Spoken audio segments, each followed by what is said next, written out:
What if I told you that a 21-year-old from a country with almost zero tennis infrastructure just walked through an airport and was greeted by one of the greatest champions who ever lived? Not a sponsor, not a brand deal, a legend standing there, holding a sign, waiting for her. This is not a feel-good fable. This actually happened, and by the end of this, you'll understand exactly why New York City doesn't bow down for anyone. The noise, the speed, the lights of Times Square.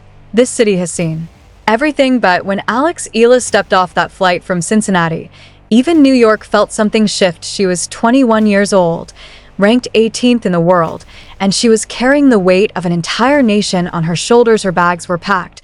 Her mission was clear.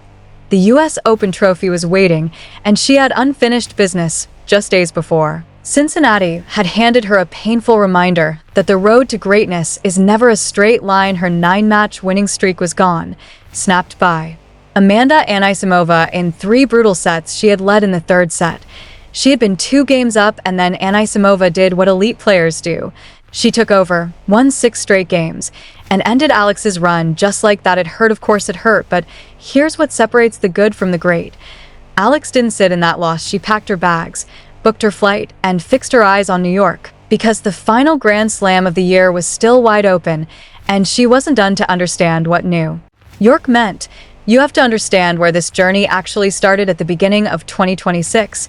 Alex Eala was ranked outside the top 40. Promising, yes. Talked about, yes. But ranked outside the top 40, from a country where tennis courts were more of a rumor than a reality. 8 months later, she was number 18 in the world. Let that sink in Washington. She didn't just win her first WTA singles title.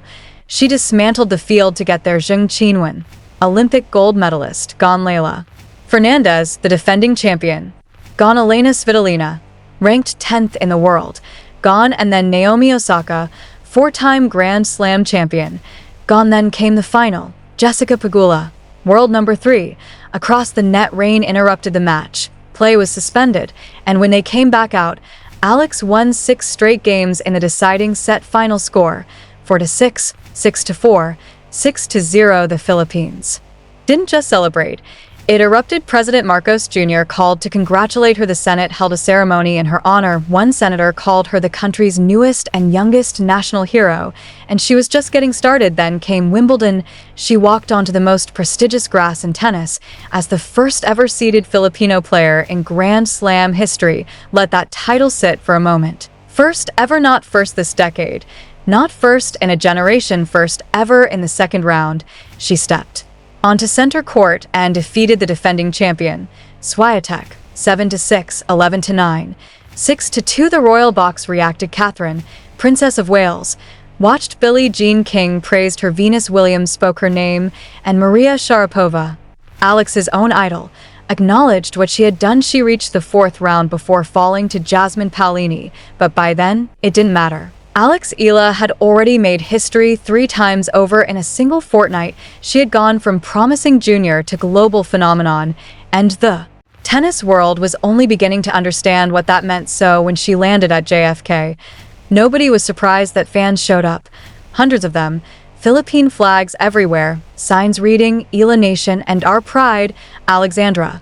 Her name chanting through the terminal in waves, Eala, Eala, Eala, the kind of sound that doesn't belong in an airport, but absolutely filled one. The energy was electric, the love was real, and then the crowd went quiet, because the crowd parted. Standing right there at the front, holding a sign that simply read, "Welcome to New York, Alexandra," was Martina Navratilova.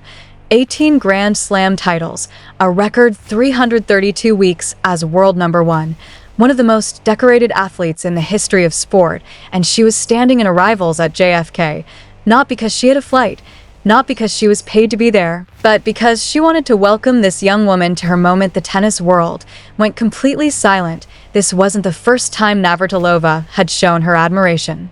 She'd been watching Alex closely for months, praising her on social media, talking about her in interviews, pointing out the joy she brings to the game. She had even gone on record saying that Alex was building an entirely new fan base across Southeast Asia, bringing people to tennis who had never watched before.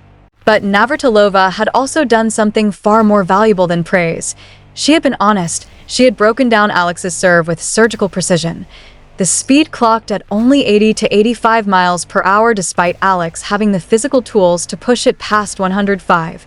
The grip wrong. The kick underused. The slice almost non-existent despite her being left-handed, which should be a massive weapon. It's too much of a puffball, Navratilova said. No sugarcoating. Pure competitor-to-competitor honesty. And Alex. Listen, she took every word, went back to the practice court, and got to work. Because that's the difference between someone chasing a career and someone chasing greatness. Greg Rosetsky, the former British #1, echoed the same message. The serve needs to become a first-strike weapon. The hard courts of New York, more than any surface on the tour, will reward a big serve. The experts had all agreed on the same thing. Fix the serve. And the ceiling disappears at the airport when Alex spotted Navratilova. The cameras caught everything. The hug, the disbelief on Alex's face, the words she managed to get out. I can't believe this. Thank you so much. Pure, unscripted, real. The fans erupted all over again. The moment hit social media within minutes. A hashtag welcoming Alex trended worldwide within hours. Fans from the Philippines, the United States, and across Europe all shared the same feeling. One fan wrote, "A legend welcoming a legend. This is what tennis is all about." Another, "Martina doesn't show up for just anyone. Alexandra Eala has truly arrived." And perhaps the comment that captured it best, "She is not just our pride, she is tennis's pride now." With a legend's blessing behind her and an entire nation's belief powering her forward, Alex turned to what was waiting at Arthur Ashe Stadium. 3 competitions: women's singles, projected as a top 18 seed; mixed doubles, partnered with Felix Auger-Aliassime, a wild card entry with big expectations, and the stars of the open exhibition, where she'd face rising American star Iva Jovic on the main stage just to get a feel for the court that might define her career. The schedule was punishing. The pressure was enormous, and she welcomed all of it. "I focus only on my level of play," she said. "The ultimate goal is to win. No speeches, no hype, just clarity." The quiet confidence of someone who has already surprised the world once and is planning to do it again. People have started comparing her to Manny Pacquiao, not just in talent, but in what she represents. The way she walks into a stadium and transforms it into something that feels less like a sporting event and more like a national moment. Jessica Pegula admitted it wasn't fun to play her, not because of tennis, but because of the atmosphere Alex creates just by being present. Alex herself was careful with the comparison.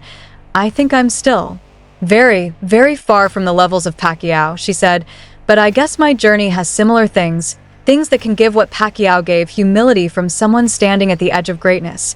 That's rare, and that's the thing about Alex Eala that goes beyond rankings and trophies and viral moments at airports. She remembers the work. She remembers the cracked courts in Quezon City where this dream was born. She remembers the losses, the doubts, the long days when no one outside her family believed a Filipino girl could compete at the very top of this sport. She said to herself, "I know that I wouldn't live these experiences if I hadn't done all the previous work, and I know I won't be able to live them again if I don't continue that work." That is not a quote, that is a philosophy. So here she stands, New York City, the US Open, the biggest stage in tennis, a legend waiting to greet her, a nation waiting to watch her, a sport waiting to see just how far this story goes from the cracked courts of Quezon City to a sold-out Arthur Ashe Stadium, from ranked outside the top 40 to a top 18 seed at a Grand Slam, from unknown to unstoppable. This is not the end of Alex Eala's story. This is barely the beginning.